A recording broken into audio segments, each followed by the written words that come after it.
કેમ છો મારા વાલા વિદ્યાર્થી મિત્રો? હું છું ભદ્રેશ પરવેજ અને આ વિડીયોમાં તમારું હાર્દિક સ્વાગત છે. તો આજે આપણે લઈને આવ્યા છીએ દશાંશ અભિવ્યક્તના પ્રકારો. તો દશાંશ અભિવ્યક્તના આ જે પ્રકારો છે એ ધોરણ 9 ગણિત તેમજ ઘણી બધી પરીક્ષામાં મિત્રો પૂછાતા હોય છે. તો ચાલો એની આપણે શરૂઆત કરીએ. તો મિત્રો દશાંશ અભિવ્યક્તના પ્રકારો કેટલા છે? 3 છે. 1, 2 અને 3. પહેલો પ્રકાર કયો છે? દશાંશ અભિવ્યક્ત શાંત, દશાંશ અભિવ્યક્ત અનંત આવૃત, દશાંશ અભિવ્યક્ત અનંત અનાવૃત.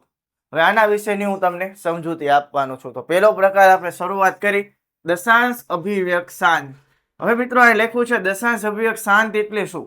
હવે મિત્રો કોઈ પણ તમે ભાગાકાર કરો, કોઈ પણ ભાગાકાર, અને ભાગાકાર જ્યારે કરો છો અને પછી જે તમને ભાગફળ મળે છે એ આગળ ન ચાલતું હોય, એટલે કે શાંત થઈ જાય, આગળ ન ચાલે, તો એવો જે પ્રકાર છે તેને દશાંશ અભિવ્યક્ત શાંત કહેવાય છે. દાખલો ગણી એટલે વધારે ખબર પડે. 55 ભાગ્યા 8 છે, તો આપણે 55 ભાગ્યા મિત્રો 8 કરી. 8 6 48. 55 માંથી 48 જાય તો કેટલા વધે? 7. હવે આપણે મિત્રો પોઈન્ટ વાળો દાખલો ગણવો પડશે. અહીં લગાડી 0 તો અહીં મૂકવો પડે પોઈન્ટ. હવે 88 મિત્રો 64. 70 માંથી 64 બાદ કરી તો 6 વધે, અહીં ઘરનો લગાડ્યો 0. 8 7 56. કેટલા વધે? 4 વધે, અહીં લગાડ્યો 0. 8 5 મિત્રો 40. તો હવે તમે મિત્રો આ રકમ જો, જે આ ભાગફળ છે એ જો 6.875 આપણને મળે છે અને આગળ રકમ આ રીતે ચાલતી નથી, એટલે કે આ શાંત છે, રકમ આગળ ચાલતી નથી. તો આ રીતની જે શાંત રકમ આવે છે એને મિત્રો દશાંશ અભિવ્યક્ત શાંત કહેવાય છે. તો આને મિત્રો આ રીતે લખાય કે 55/8 બરાબર 6.875, અને આને આ રીતે લખી નાખવાનું કે 55/8 ની દશાંશ અભિવ્યક્તિ શાંત છે. બસ એટલું મિત્રો આપણે લખવાનું છે. ટૂંકમાં ભાગફળની જે આ રકમ છે એ આગળ ન ચાલતી હોય તો એને શાંત કહેવાય, એટલે કે દશાંશ અભિવ્યક્તિ શાંત છે. બીજો દાખલો જોઈએ એટલે વધારે ખબર પડે. 987 ભાગ્યા 5 છે, તો આપણે ભાગાકાર કરી 987 ભાગ્યા 5. 5 એકા 5. 9 ભાગ્યા 5 કરો તો મિત્રો કેટલા મળે? 4 મળે. ઉપરથી ઉતારનો આંકડો. 5 9 45. 8 માંથી 5 જાય 3. 4 માં 4 જાય 0. ઉપરથી ઉતારો 7. 5 7 35. 7 માં 5 જાય 2. તો આપણે દાખલો ગણી નાખ્યો છે. પોઈન્ટ વાળો આપણે ગણવાનો છે. અહીં લગાડ્યો 0, અહીં મૂકી દીધો પોઈન્ટ. 5 ચોક 20. 0 માં 0 જાય 0. 2 માં 2 જાય 0. તો મિત્રો અહીં તમે જોઈ શકો છો કે અહીં જે ભાગફળ છે હવે આગળ ચાલતું નથી, એટલે કે શાંત છે. તો આમાં આપણે આ રીતે લખી શકીએ દશાંશ અભિવ્યક્ત શાંત છે. 987/5 બરાબર મને શું જવાબ મળે છે? 197.4. તો આને મિત્રો આપણે આ રીતે લખી શકીએ કે 987/5 ની દશાંશ અભિવ્યક્તિ શાંત છે. મિત્રો આપણે જ્યારે દશાંશ અભિવ્યક્તિ શાંત છે, અનંત આવૃત છે કે અનંત અનાવૃત ચકાસવું હોય તો તમને પહેલા તો મિત્રો આ રીતના પોઈન્ટ વાળા ભાગાકારના દાખલા આવડવા જોઈએ. પોઈન્ટ વાળા ભાગાકારના દાખલા મિત્રો બે પ્રકારના હોય છે. એક તો આ રીતના અંદર મોટી સંખ્યા હોય બહાર નાની સંખ્યા હોય, અને બીજા આ રીતના છે કે અંદર નાની સંખ્યા અને બહાર મોટી સંખ્યા હોય. તો આ બંને રીતના મિત્રો પોઈન્ટ વાળા ભાગાકારના દાખલા આવડવા જોઈએ. જો ન આવડતા હોય તો એ વિડીયોની ડિસ્ક્રિપ્શન હું લિંકમાં આપી દઈશ મિત્રો, એ વિડીયો જોઈ લેજો જેથી તમને પોઈન્ટ વાળા ભાગાકારના દાખલા પણ મિત્રો આવડી જાય. તો મિત્રો આ તો દશાંશ અભિવ્યક્ત શાંત. હવે જોવાનું છે દશાંશ અભિવ્યક્ત અનંત આવૃત. એ જોતા પહેલા એક બીજી વસ્તુ કહી દઉં કે દશાંશ અભિવ્યક્ત શાંત નો સમાસ કઈ સંખ્યામાં થાય છે? તો આમાં જેટલી પણ સંખ્યા આવે છે મિત્રો સમય સંખ્યા હોય છે. કઈ સંખ્યા હોય છે? સમય સંખ્યા હોય છે. ત્યારબાદ આપણે જોઈશું દશાંશ અભિવ્યક્ત અનંત આવૃત. પહેલા આપણે ભાગાકાર કરવાનો છે અને ભાગાકાર કરી પછી હું તમને સમજાવું કે દશાંશ અભિવ્યક્ત અનંત આવૃત કોને કહેવાય છે. પહેલા તો 10 ભાગ્યા મિત્રો આપણે 3 કરી. 3 તરી 9. 10 માંથી 9 જાય તો 1. અહીં દાખલો પૂરો. હવે અહીં લગાડી 0, તો અહીં ભાગફળમાં પોઈન્ટ મૂકવો પડે. 3 તરી 9. 10 માંથી 9 જાય તો 1. પાછો લગાડી 0. 3 તરી 9. 10 માંથી 9 જાય તો 1. તો મિત્રો આ 3.3 મિત્રો આ રીતે સતત ચાલુ રહેવાના છે. આપણે આગળ મિત્રો ગમે એમ દાખલો ગણશું એ તો ચાલુ ને ચાલુ રહેવાના છે. તો કયો આંકડો મિત્રો સતત બેવડાય છે? પોઈન્ટ પછી મિત્રો 3 3 3 3 3 આ રીતે બેવડાય છે. તો એનું મિત્રો હું આ રીતે લખી શકું 3.3 3 3 3 3. હવે મિત્રો જે આંકડો સતત બેવડાતો હોય એના ઉપર તમારે 12 લખી નાખવાનું છે. એટલે કે 3 બેવડાય છે તો 3 ઉપર આપણે શું લખી નાખવાનું? 12 લખી નાખવાનું. આ જે નિશાની છે ઉપર લીટો કર્યો છે મિત્રો અને 12 તરીકે ઓળખવામાં આવે છે. આનો અર્થ એ થાય છે કે આંકડો કેવો છે? સતત બેવડાય છે. તો આ રીતનો તમે જો ભાગાકાર કરો અને કોઈ પણ દાખલામાં આ રીતના આંકડા બેવડાતા હોય તો તમારે શું લખવાનું છે? દશાંશ અભિવ્યક્ત અનંત આવૃત છે. આંકડા બેવડાવતા હોય ત્યારે, બરાબર. અને જે આંકડો બેવડાતો હોય એના ઉપર મિત્રો તમારે આ રીતે લખી નાખવાનું છે. તો 10 ભાગ્યા મિત્રો તમે 3 કરો તો આપણને શું મળે? 3.3 આ રીતે મળે છે. તો લખવાનું શું? 10/3 ની દશાંશ અભિવ્યક્તિ અનંત આવૃત છે. 10/3 ની દશાંશ અભિવ્યક્તિ અનંત આવૃત છે. ત્યારબાદ મિત્રો આપણે બીજો દાખલો જોઈ. 2/11 છે. આને પણ પહેલા આપણે મિત્રો આનો ભાગાકાર કરશું. 2 ભાગ્યા મિત્રો આપણે 11 કરવાના છે. જો અંદર નાની રકમ ને બહાર મોટી રકમ છે, આવા પણ દાખલા મિત્રો મેં શીખડાવ્યા જ છે. જો ન આવડે તો એ પણ વિડીયોની ડિસ્ક્રિપ્શનમાં લિંક આપેલી જ છે. તો અહીં પહેલા 0 લગાડશું, અહીં મૂકશું પોઈન્ટ. હવે જો 11 નો ઘડિયો 20 સુધી બોલવાનો. 11 એકા 11, 20 માંથી 11 જાય કેટલા વધે? 9. પાછો લગાડી 0. હવે 11 અઠ્ઠા 88, 90 માંથી 88 જાય તો 2, અહીં લગાડી 0.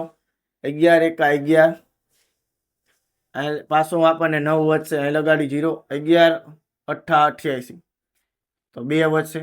તો મિત્રો અહીં લગાડી 0. તો આ રીતે સતત મિત્રો 0.18 મિત્રો સતત આંકડા ચાલુ રહેવાના છે.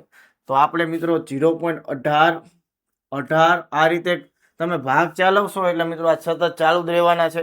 તો ક્યાં આંકડા બેવડાય છે મિત્રો? 18 બેવડાય છે. 18 ઉપર મિત્રો 12 લખી નાખવાના છે. આનો અર્થ શું છે કે 0.18 સતત મિત્રો આવવાના છે. એટલે કે અસંખ્ય સુધી આવી શકે છે. તો મિત્રો હવે આને શું લખશું? 2/11 આપણે જો ભાગાકાર કરી તો આપણને 0.18 કેવા મળે છે મિત્રો? અસંખ્ય સુધી મળે છે. તો આમાં શું લખવાનું કે દશાંશ અભિવ્યક્ત અનંત આવૃત છે. અહીં લખશું આપણે 2/11 ની દશાંશ અભિવ્યક્તિ અનંત આવૃત છે. તો આ તો મિત્રો દશાંશ અભિવ્યક્ત શાંત અને દશાંશ અભિવ્યક્ત અનંત આવૃત. હવે દશાંશ અભિવ્યક્ત અનંત આવૃત એટલે મિત્રો કેવી સંખ્યા થાય છે મિત્રો? આ એટલે સમય સંખ્યા થાય છે મિત્રો. આ પણ કેવી સંખ્યા થાય છે મિત્રો? સમય સંખ્યા થાય છે. તો આવા દાખલા મિત્રો ધોરણ 9 ની પરીક્ષામાં પૂછાતા હોય છે. કેટલીક તમને પરીક્ષા બીજી છે એમાં પણ પૂછાતું હોય છે. અહીંયા આવી રીતે 10/3 આપી દીધું હોય અને નીચે આ 3 ઓપ્શન હોય છે અને તમને પૂછવું હોય કે આ કયા પ્રકારની દશાંશ અભિવ્યક્ત છે. ત્યારબાદ છે દશાંશ અભિવ્યક્ત અનંત અનાવૃત. આમાં મિત્રો આવૃત છે અને આમાં અનાવૃત છે. એટલે કે અનો જ ખાલી ફેર છે, બાકી કોઈ તફાવત નથી. દશાંશ અભિવ્યક્ત અનંત અનાવૃત એટલે મિત્રો કેવી સંખ્યા થાય? એટલે મિત્રો અસમય સંખ્યા થાય છે. કેવી સંખ્યા? અસમય સંખ્યા મિત્રો થાય છે. ખાસ યાદ રાખવાનું કે દશાંશ અભિવ્યક્ત શાંત એટલે સમય સંખ્યા, દશાંશ અભિવ્યક્ત અનંત આવૃત એટલે સમય સંખ્યા, દશાંશ અભિવ્યક્ત અનંત અનાવૃત એટલે અસમય સંખ્યા. એટલે કેવી સંખ્યા મિત્રો? શાંત પણ ન હોય અને આ રીતે મિત્રો સતત બેવડાતી પણ ન હોય એવી સંખ્યા. તો એવી કઈ સંખ્યા છે મિત્રો? તો એવી સંખ્યા આ છે કે 0.10 લખો તો 100 આવે, તો 1000 આવે, 10,000 આવે. તો આ રીતનું મિત્રો અનંત સુધી ચાલુ રહેતું હોય. એટલે આ તો મિત્રો શાંત પણ નથી અને અનંત આવૃત પણ નથી. એટલે કે મિત્રો આ રીતે પણ ન લખી શકાય અને આ રીતે પણ ન લખી શકાય. અહીં 0.10 ઉપર આમ ન લખી શકું કારણ કે 10 નથી સતત બેવડાતા. 100, 1000, 10,000 એવી રીત લાખ એવી રીત બેવડાય છે. એ તો આવી જે સંખ્યા છે મિત્રો આનો સમાસ કિંમત દશાંશ અભિવ્યક્ત અનંત અનાવૃતમાં થાય છે. આમાં મિત્રો તમે તમારી રીતે કોઈ પણ ઉદાહરણ લખી શકો છો. માની લો કે 25 લેખા તો 250, 2500, 25,000 અસંખ્ય. 0.72 લેખા તો 720, 7200, 72,000 આ રીતે ગમે તે. તમને એવું ધોરણ 9 ની પરીક્ષામાં એવું પૂછાશે કે દશાંશ અભિવ્યક્ત અનંત અનાવૃત હોય એવા 3 ઉદાહરણ લખો. તો આ રીતે મિત્રો તમે કોઈ પણ 3 ઉદાહરણ લખી શકો છો. એક 0 મિત્રો આ રીતે વધારતું જવાનું છે.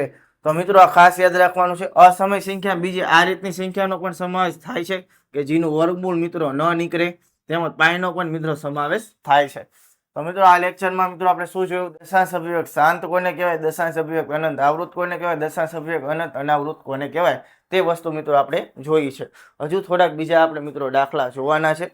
આ મિત્રો દાખલા આપણે નથી જોવાના. આ ખાલી એટલું પૂછાતું હોય છે કે દશાંશ અભિવ્યક્ત અનંત અનાવૃતના 3 ઉદાહરણ આપો, 4 ઉદાહરણ આપો. આ બે વસ્તુ મિત્રો મહત્વનું પૂછાતું હોય છે. હજુ બીજા આપણે થોડાક મિત્રો દાખલા જોવાના છે, તો ચાલો એને આપણે જોઈ લેવી. તો હવે આપણે જોવાના છે બીજા દાખલા, તો ચાલો એને આપણે જોઈ લેવી. તો અહીંયા આપણી પાસે પહેલો દાખલો છે 36/100. તો આની દશાંશ અભિવ્યક્ત શાંત છે કે અનંત આવૃત છે એ આપણે ચકાસવાનું છે. 36 ભાગ્યા મિત્રો આપણે 100 કરી, છેદમાં 100 છે તો મિત્રો બે આંકડા આમ ખસી જવાનું, એટલે પોઈન્ટ આમ મૂકવાનો હોય તો 0.36 મળે છે. એટલે મિત્રો હવે આગળ ચાલશે ને, એટલે આની દશાંશ અભિવ્યક્ત મિત્રો શાંત છે. અથવા તો મિત્રો તમે આને આ રીતે ગણી શકો છો. 36 ભાગ્યા મિત્રો આપણે 100 કરવાના છે, તો અહીં 0 લગાડવો પડશે, અહીં મૂકવો પડશે પોઈન્ટ. 100 તરી 300, 360 માંથી 300 બાદ કરી તો 60, અહીં લગાડો પાછો 0.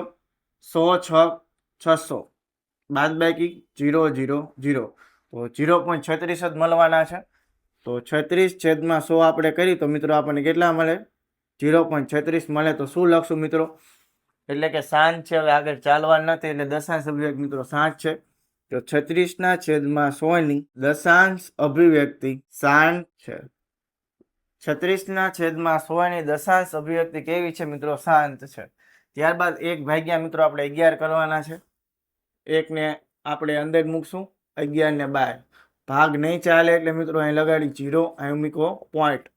હવે જો હજુ મિત્રો ભાગ નથી ચાલતો તો હજુ અહીં 0 લગાડવો પડશે, ને હજી ભાગફળમાં મિત્રો આપણે 0 મૂકવો પડશે. હવે 11 9 99, 100 માંથી 99 જાય તો 1, અહીં લગાડો 0. હજુ ભાગ નથી ચાલતો એટલે 0, તો ઉપર આપણે મૂકવો પડે 0. 11 9 99, તો કેટલા મળશે? 1. તો આ રીતે મિત્રો સતત ચાલુ રહેવાનું છે, એટલે કે 0.0909 આ રીતે મિત્રો સતત આંકડા બેવડાવવાના છે. તો બહાર આપણે 0 અને 9 ઉપર મિત્રો મૂકી શકીએ, કારણ કે કયા આંકડા બેવડાવવાના છે? 0 અને 9 બેવડાવવાના છે. હવે આપણે લખશું 1/11 બરાબર આપણને મિત્રો 0.09 મળે છે. પણ કેવા મળે છે? અનંત આવૃત મળે છે. તો 1/11 ની દશાંશ અભિવ્યક્તિ. ત્યારબાદ જોવાનો છે ત્રીજો દાખલો, મિશ્ર અપૂર્ણાંક વાળો દાખલો છે. મિશ્ર અપૂર્ણાંકમાં મિત્રો આપણે સાદા અપૂર્ણાંકમાં ફેરવવું પડશે. કઈ રીતે ફેરવશું? નીચે ગુણાકાર હોય, ઉપર સરવાળો હોય, છેદની રકમમાં મિત્રો કોઈ ફેરફાર નહીં. એ ગુણાકાર કરી 8 ચોક 32, 32 ને કેટલા થઈ જાય? 33. 33 ભાગ્યા મિત્રો આપણે 8 કરવાના છે. 33 ભાગ્યા મિત્રો આપણે 8 કરી નાખી, તો 8 ચોક 32, 3 માંથી 2 જાય તો 1 વધે છે, અહીં લગાડો 0, તો ઉપર મૂકવો પડે પોઈન્ટ. 8 એકા 8, 10 માંથી 8 જાય 2, અહીં લગાડો 0. હવે 8 નો ઘડિયો 20 સુધી, 8 દુ 16, 20 માંથી 16 જાય તો મિત્રો 4, અહીં લગાડો 0. 8 પંચા 40. તો મિત્રો હવે આ રકમ આગળ ચાલતી નથી, એટલે આની દશાંશ અભિવ્યક્તિ મિત્રો કેવી મળશે? શાંત મળશે. તો 4 1/8 બરાબર કેટલા મળે છે? 4.125 મળે છે. તો આપણે લખી નાખશું 4 1/8 ની દશાંશ અભિવ્યક્તિ શાંત છે. કેવી છે મિત્રો? શાંત છે. ત્યારબાદ છે મિત્રો ચોથો દાખલો, 3/13 મિત્રો 13 છે. તો 3 અંદર અને 13 બહાર, અહીં લગાડો 0, અહીં મૂકો પોઈન્ટ, કારણ કે ભાગ નહીં ચાલે એટલા માટે. 13 દુ 26, 30 માંથી 26 જાય તો 4 વધે, અહીં લગાડો 0. 13 તરી 39, 1 વધશે, અહીં લગાડો 0. ભાગ નહીં હાલે એટલે હજુ 0 લગાડવો પડશે. 13 નો ઘડિયો 100 લગીન, પહેલા અહીં 0 લગાડ્યો છે તો અહીં 0 મૂકી દેવી. 13 સત્તા 91, કેટલા વધશે મિત્રો? 9 વધશે, અહીં લગાડો 0. 13 છક 78, 13 છક 78, 12 વધશે મિત્રો, અહીં લગાડો 0. 13 સત્તા 91, 13 અઠ્ઠા 104, 13 નવા 117, 13 નવા 117, કેટલા વધશે? 3. તો મિત્રો આ 3 આવી જાય છે, આ 3 છે ને આ 3, કારણ કે જો મિત્રો આપણે શરૂઆતમાં ભાગ કરવાની શરૂઆત ક્યાંથી કરી હતી? આ રીતે કરી હતી. તો અહીંયા 3 ફરીથી મિત્રો આવી જાય તો ભાગાકાર કરવાનો નહીં, કારણ કે આ આંકડા ફરીથી હવે સતત બેવડાવવાના છે. ક્યાં? 2 3 0 7 6 9, એટલે આ આંકડા મિત્રો સતત બેવડાય છે. 3 ભાગ્યા મિત્રો આપણે 13 કરી તો શું મળે? 0.230 729. એટલે આના ઉપર 12 મૂકવો પડશે. આ બધા આંકડા મિત્રો સતત બેવડાવવાના છે, એટલે આપણે શું લખશું? બેવડાય છે એટલે 3/13 ની દશાંશ અભિવ્યક્તિ શાંત છે. તો મિત્રો દાખલા એકદમ સહેલા છે, એકવાર નિયમ સમજાઈ જાય એટલે તમને આવડી જાય છે. બસ તમને મિત્રો ભાગાકારના દાખલા આવડવા જોઈએ, પોઈન્ટ વાળા. હવે 329 ભાગ્યા મિત્રો આપણે 400 કરવાના છે. 329 બાય મૂકી દઈએ આપણે 400, ભાગ નહીં ચાલે એટલે અહીં લગાડ્યું 0, અહીં મૂકો પોઈન્ટ. તો 400 ગુણ્યા 8 કરી તો 400 ગુણ્યા 8, 4 8 32 એટલે 3200 થઈ જાય. તો 400 ગુણ્યા 8 મિત્રો કેટલા મળે? 3200. 3290 માંથી 3200 બાદ કરી તો 90 મળે, અહીં લગાડ્યો 0. 400 દુ 800, 100 વધે, લગાડ્યો 0. 400 દુ 800, 200 વધે, અહીં લગાડ્યો 0. 450 2000, તો 0 0 0 0 આપણને જવાબ મળે છે. તો હવે આગળ મિત્રો ચાલતું નથી, તો 329 છેદમાં 400 બરાબર મિત્રો આપણને શું જવાબ મળે છે? 0.8225 મળે છે. તો આપણે લખી નાખશું 329 છેદમાં 400 ની દશાંશ અભિવ્યક્તિ શાંત છે. તો આ રીતે મિત્રો તમે કોઈ પણ દાખલા મિત્રો ગણી શકો છો. આ હતા મિત્રો દશાંશ અભિવ્યક્તિના પ્રકારો. દશાંશ અભિવ્યક્તિ શાંત છે, દશાંશ અભિવ્યક્તિ અનંત આવૃત, દશાંશ અભિવ્યક્તિ અનંત અનાવૃત. અહીં એટલું મિત્રો રાખીએ છે. જો વિડીયોમાં મજા આવી તો વિડીયોને લાઈક, ચેનલને સબસ્ક્રાઈબ અને વિડીયો મિત્રો શેર કરવાનું ભૂલતા નહીં. આવા જ બીજા વિડીયો સાથે મળશું નેક્સ્ટ વિડીયોમાં. ત્યાં સુધી આપણે વિડીયો જોતા રહો. ચાલો બાય, જય હિન્દ, જય ભારત.